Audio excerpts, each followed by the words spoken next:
stroke of the axe is the bell that tolls for the Major. A heart of oak that has beaten the time of the seasons through 3 centuries has only a few minutes left. The old oak is a landmark to this small community. Today it's quiet enough here. Tomorrow the weekend traffic begins to push through the narrow Gloucestershire lanes.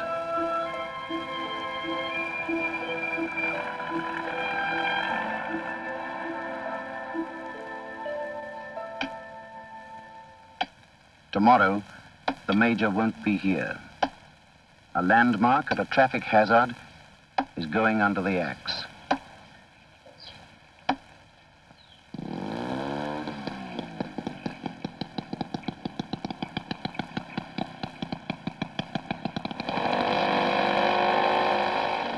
So a tree dies, and who's the loser?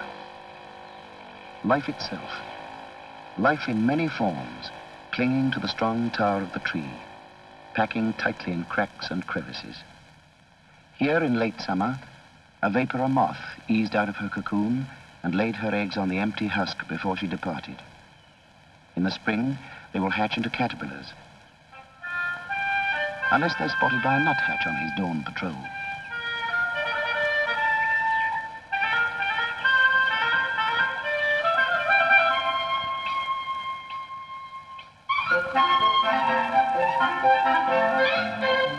For the blue tits, too, the Major is a winter food store. Every inch of the great oak is worth exploring.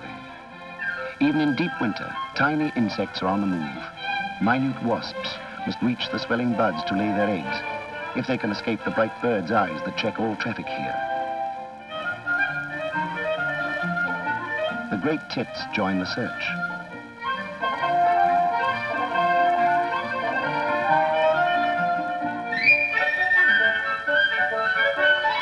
And a passing chaffinch drops in. In this narrow world of the swaying branches, you must sometimes fight to feed, or go elsewhere.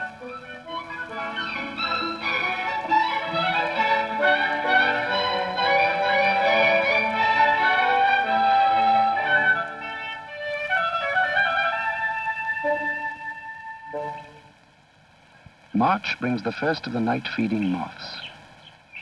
By day, they crouch, flattened against the Major, motionless, their subtle camouflage merging with bark and lichen. The common quaker, the clouded drab, and there, the most easily recognized of all, the Hebrew character moth.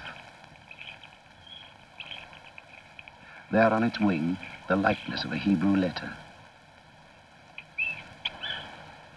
The master athlete of the treetops, the grey squirrel, comes foraging for any titbits he missed last time.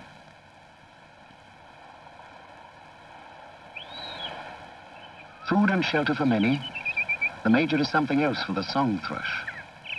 A platform for proclamations, a watchtower against rivals.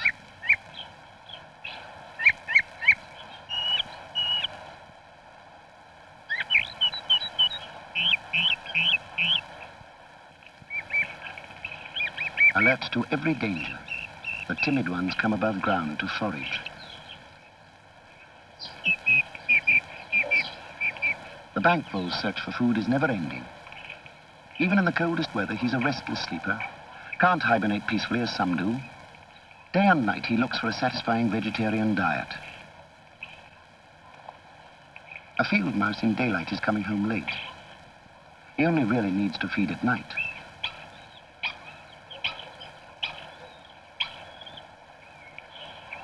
But at the first alarm, mouse and vole both know how to disappear.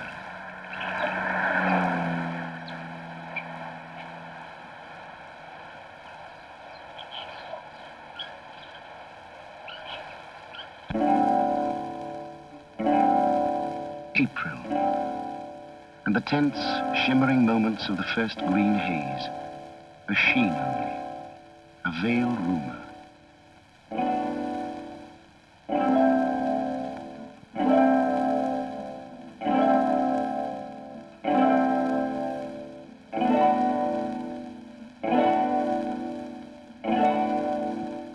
In each bud, the throb and thrust of a year's energy. Embryo leaves and flowers crammed and packed to bursting point.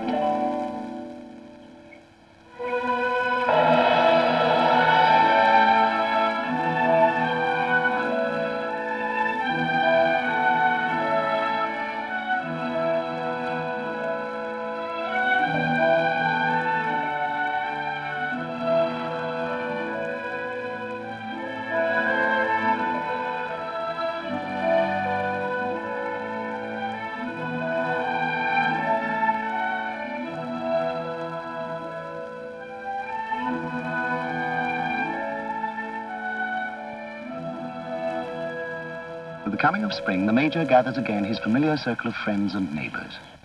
Nobody knows who pinned the first announcement on that broad chest, but it became a kind of official appointment as the village tree.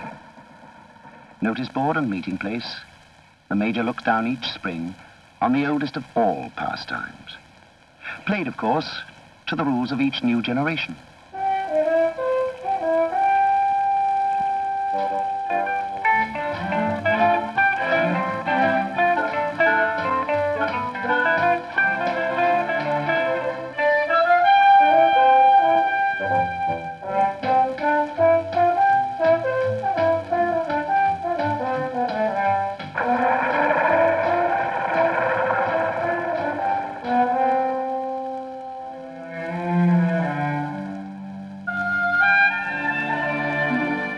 Major's own feminine display is unimpressive. The flowers are hidden behind leaves, and their meager drabness is no incentive to seek them out.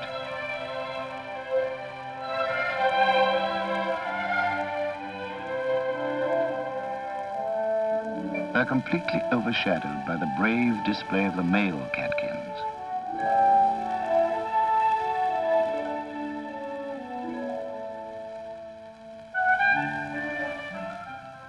A warmer wind starts the seasonal dance, matching movement to its music. The swaying catkins scatter their pollen over the female flowers beneath them.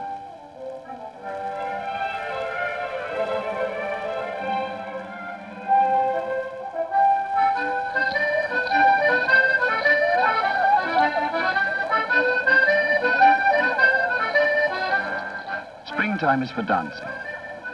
The men of the village have long forgotten the old Morris routines of stick and handkerchief. But each Whitsun, a team of dancers comes out from the town to keep up the old tradition and amuse the holiday visitors.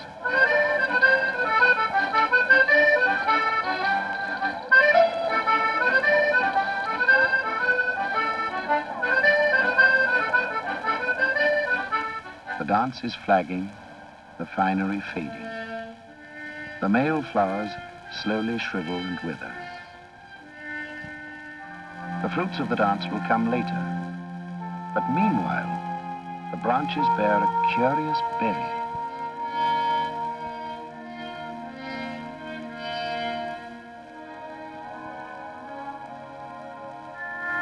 Weeks ago, tiny wingless wasps hatched on the ground below and crawled up the tree. No males appeared. The virgin females laid their unfertilized eggs in the flowers and on the leaves. Now the tissues of the tree have been disturbed to form these currant galls. Not a fruit, but a home. Inside each one lives a single grub.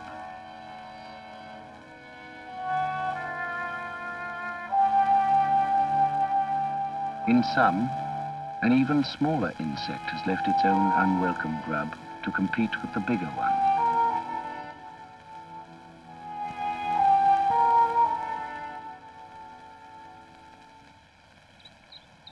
In this world of eat and be eaten, who is the winner? The nut weevil, probing deep inside the gall, takes grubs big and small.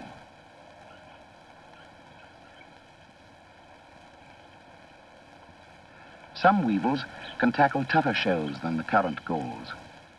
Look at these scales at the base of the female flowers. They form the rough cup of a developing acorn, hard-skinned. But this weevil can bore through it and use the nut as a home for its offspring. Weevils are really just a kind of beetle with a long beak, actually a phorid, developed to extraordinary lengths for boring holes. Its antennae make it look short-sighted, like spectacles halfway down its nose. But in reality, these feelers are very efficient food detectors.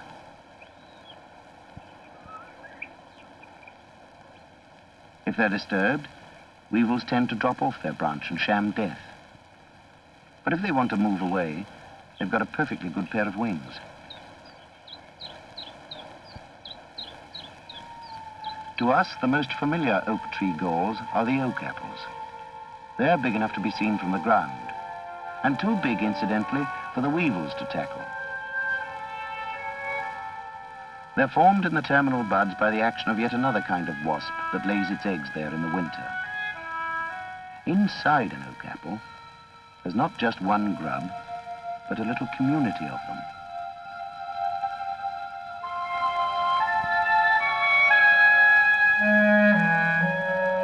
Within the apple, they grow as they feed inside their separate tunnels, until the time comes for them to eat their way out and emerge as fully grown wasps.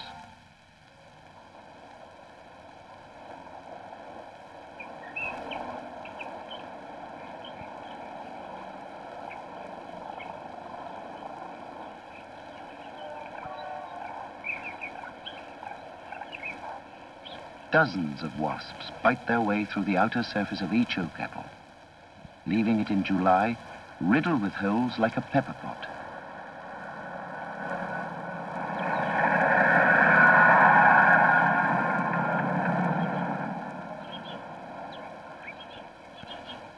Each day now, the Major's first green freshness deepens and matures. The yellow of the male catkins has faded away. The great tree is enveloped and cushioned in the leafy shade of its foliage. Green as grass, this airy pasture attracts a new host of creatures coming to the best grazing of the year. Looking up from the ground, you won't see them. But gradually, the first clues betray their presence. A twig or two with a few leaves missing. A branch looking bedraggled and eaten away. And in some years, by the end of the month, the Major is so overgrazed and stripped of leaves that it seems as if it is November rather than May. And there, working quietly away behind a leaf, is the cause of it all, a caterpillar. Not just one, of course, but hundreds and thousands.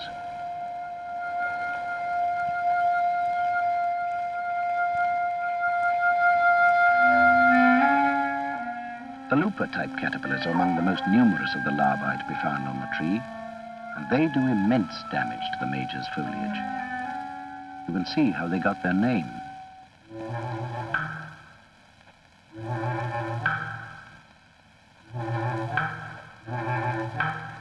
Biting and chewing with the loopers are smaller numbers of a great variety of other caterpillars. The larva of a sawfly,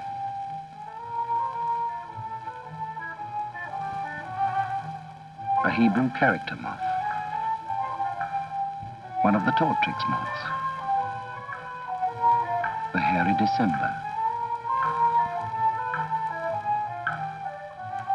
a louse-like caterpillar of the purple hair-streaked butterfly,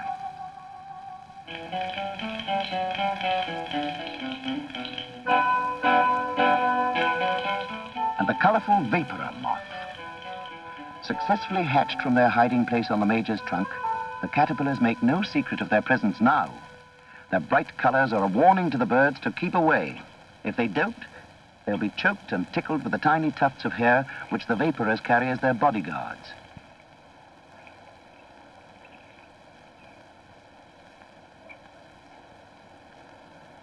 These, then, are a few of the vast army that preys on the green flesh of the Major.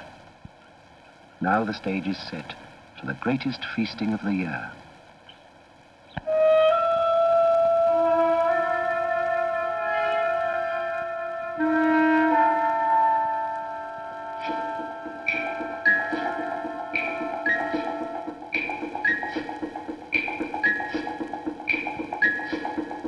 They eat their way through the tree, some by day and some by night, and on a windless day, the falling frass can sound like raindrops on the ground below.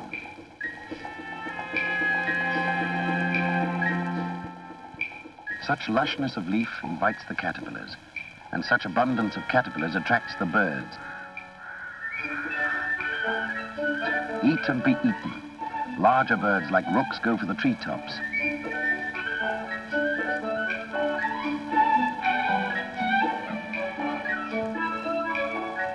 Smaller birds like the tits concentrate lower down, sharp stiletto beaks jabbing the fat and juicy crawlers.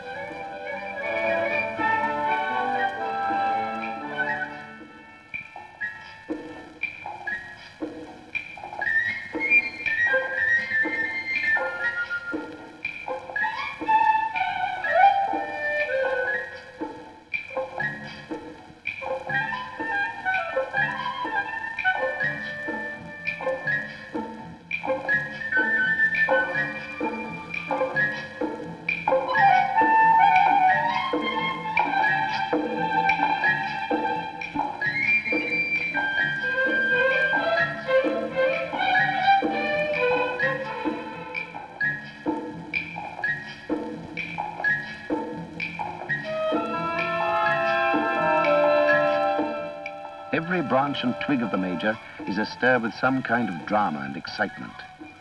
Even the village children are drawn into this turmoil of growth and struggle for survival. The boys climb up looking for birds' nests and the first young of the year. Nestlings and caterpillars go together, neatly synchronized in nature's calendar. This year, the caterpillars are abundant, and the boys will find well-filled nests.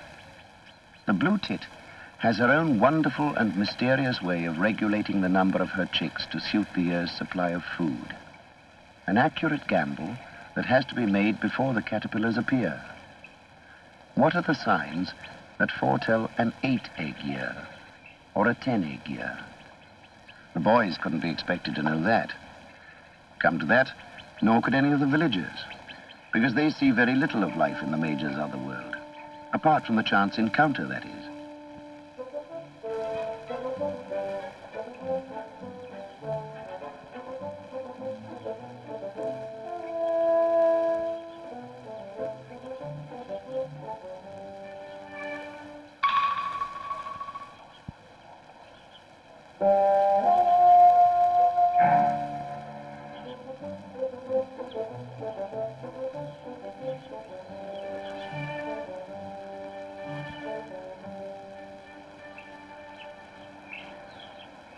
The birds have had their pick, the young nestlings are fed.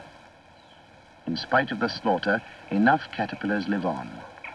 The long evolution of camouflage and deception, the survival techniques of the defenseless, has saved the lucky ones. And there are other dramas in the spring foliage. These leaves are not dying. Look at them against the light, and you will just see the minute leaf miners that burrow between the two layers of leaf and eat the tissue inside. Another useful trick with a leaf is to wind it round yourself. These rolled up leaves are the work of the oak roller moth larvae. It's a little green caterpillar and a terrible destroyer of oak leaves. It escapes the notice of passing birds by spinning a silk thread, fastening it to a leaf, and then pulling and tying the leaf tightly round itself.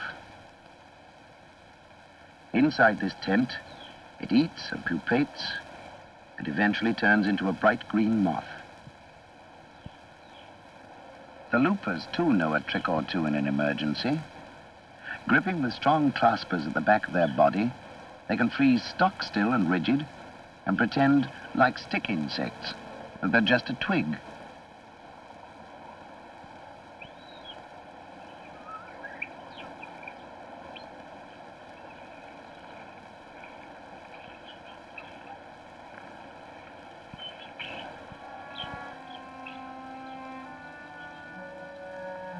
And another dodge, a quick drop from a branch, paying out a silken safety line and climbing up it again when all's well. A sort of Indian rope trick upside down.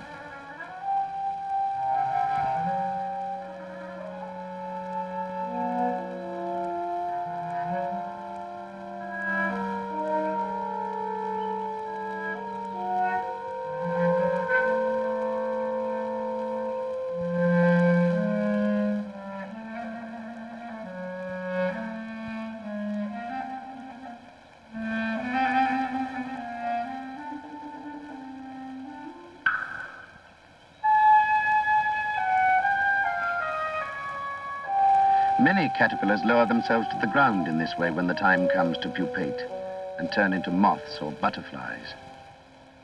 Some, it is true, do this in the tree itself. But by midsummer, the earth round the major's roots has received hundreds of little cases containing the miraculous chemistry of transformation. Here's a lunar marbled brown, burrowing down to join them.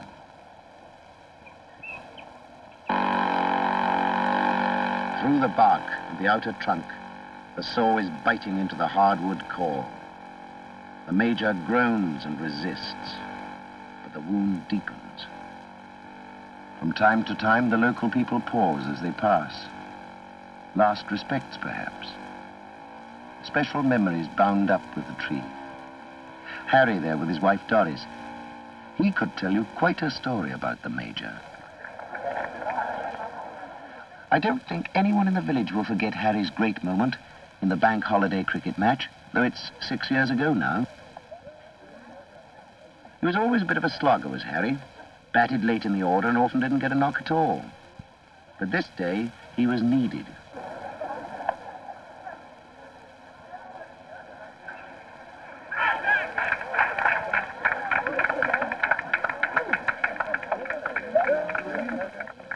With only a couple of runs needed to win, Harry decided to have a dip.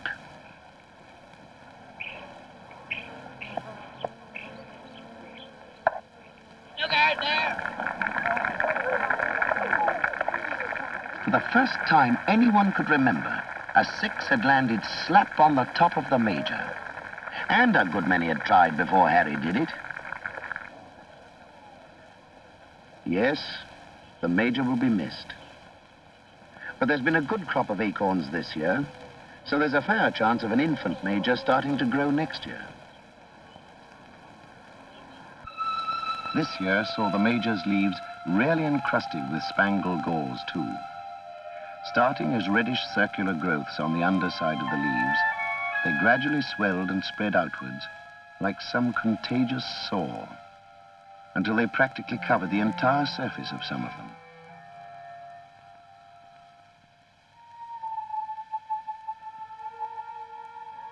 Each one contains minute grubs, hatched from eggs that were laid by the wasps that emerged from the currant galls.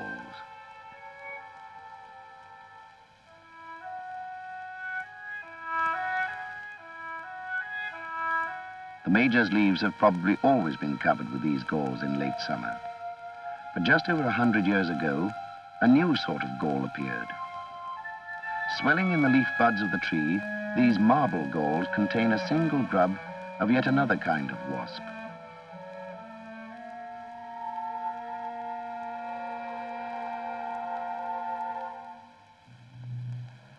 At the beginning of the last century, marble galls were accidentally introduced into Devon in connection with the tanning industry. And since then, they have spread right up to Scotland.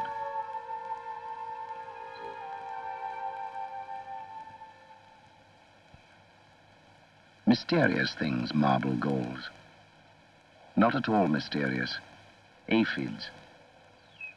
Every gardener knows these insects that breed at a fantastic rate and feed at an equally fantastic rate on the cell sap in plants. Great quantities of sugar go to waste in this process, and it is a pure sugar that is excreted by them as honeydew. It's sticky, it's sickly sweet, and it's very popular with other insects. Wasps, for instance, go for it in a big way.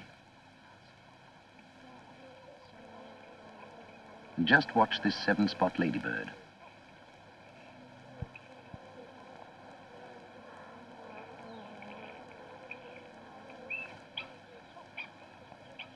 Ladybirds are the arch enemies of the aphids. Not content with honeydew, they like eating the aphids as well. A miniature version of the old fable of the goose and the golden eggs. Another particularly fierce killer of aphids is the lovely and delicate green lacewing. She and her children are the slaughtering tyrants of this leafy jungle. Yet her appearance is so deceptively gentle. And her ominous eggs look even more attractive and delicate.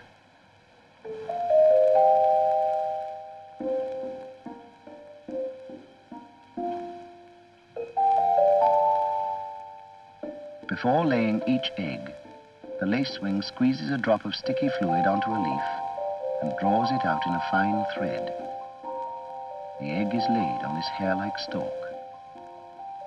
A dainty nursery which hatches ravenous hunters. They are so eager to kill anything in sight, that the first rule is to scatter smartly before a brother or sister takes a bite at you. Anything eatable will be eaten.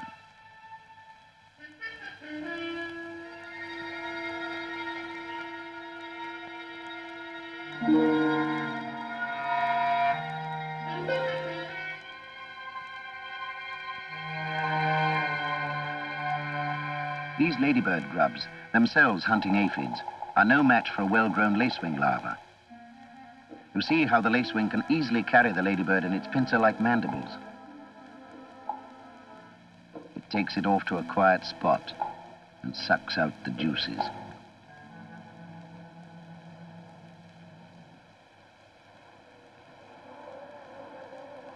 There are others in the hunt for aphids, but this time it's not to kill them.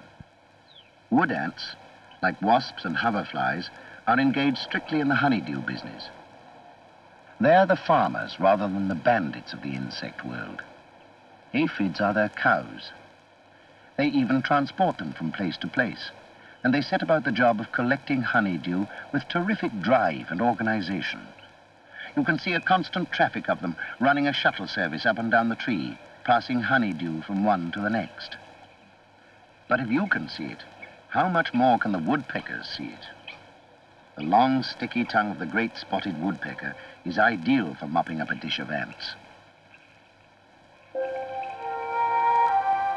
September brings a stirring of life inside the marble galls. Slowly, the adult gall wasps eat their way to the surface.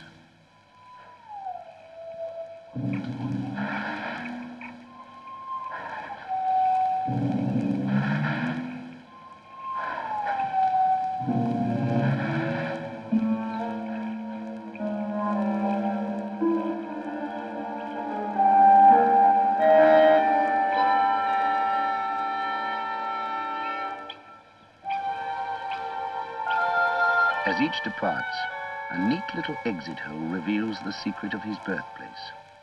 I should have said her birthplace. There are no males until the next half-yearly generation arrives to start the cycle all over again. So life in bewildering variety breeds and swarms in the summer majesty of the major. One last great harvest remains, the acorns. When the hard nuts begin to loosen in their cups, the jays move in.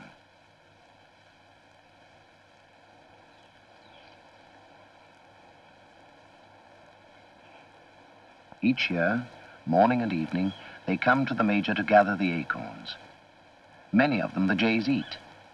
Some they pouch and carry off to the other side of the cricket ground, and even several fields away. There they hide them under roots or in any suitable hole. A winter store.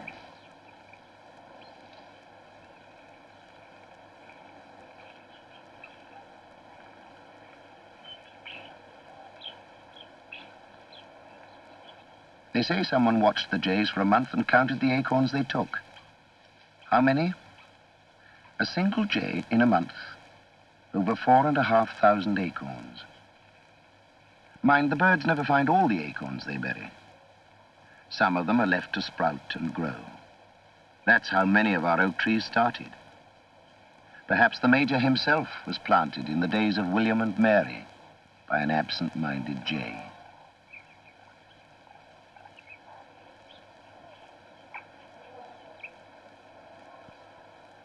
This year, the jays seem to work more furiously than ever. You might have thought, if you didn't know better, that they realized the old tree's time had come. And this was the last chance to keep his line going on to the future.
day ends.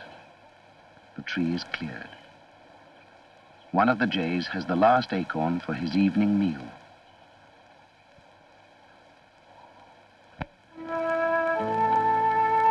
So it was that a few weeks ago, stripped of his last seed, the Major wore his most magnificent coat of copper and gold for the very last time.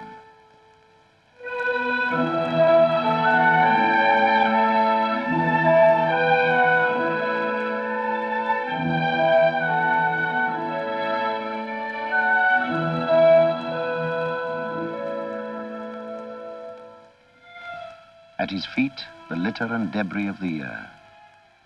The spangled galls had fallen, some of them still on the leaves. There they will lie all winter. When the new generation of wasps emerge, they will have to find some other tree to breed in. The Major will be gone.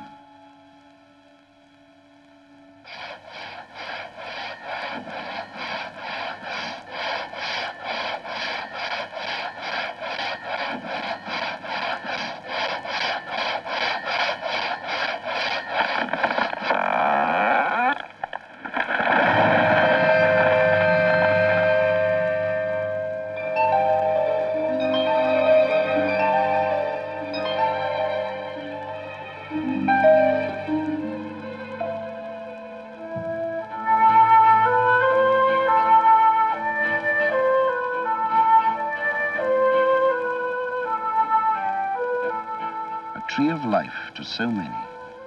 Shelter and food, perch and landmark.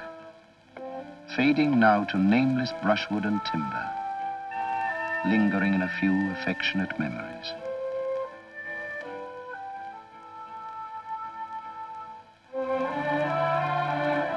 The Major, like all natural creation, lived and died.